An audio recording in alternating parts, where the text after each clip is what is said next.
was a day like any other. The day Dad left, I never did recover, because he never came back. So I stepped in his shoes, and I told myself that I could be a swordsman too. Despite the outcry that came to me from my mother, I told her I needed this more. No, I didn't stutter, and was gifted Etalikai, a one-of-a-kind blade. And from that point on, you might as well call it fate.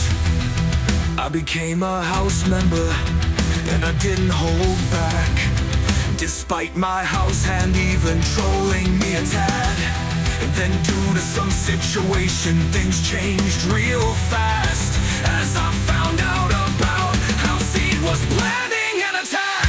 Born of blood and sword, I'm a swordsman down to the core.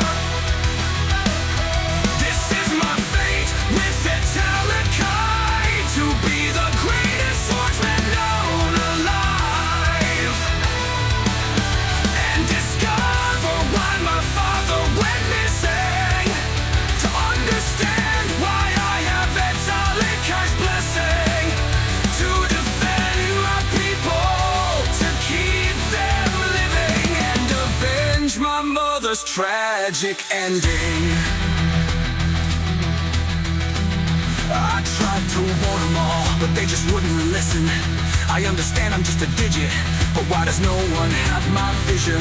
But then things were worse off as they hit my hometown and killed region, and I had to run it back down.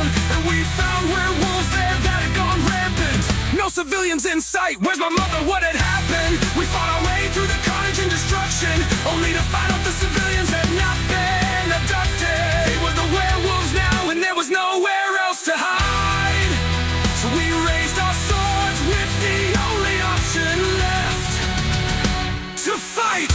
Born of blood and sword, I'm a swordsman down to the core. This is my fate with Etalikai, to be the greatest swordsman known alive, and discover why my father went missing, to understand why I have Etalikai's blessing, to defend my people, to keep them living, and avenge my mother's tragic ending.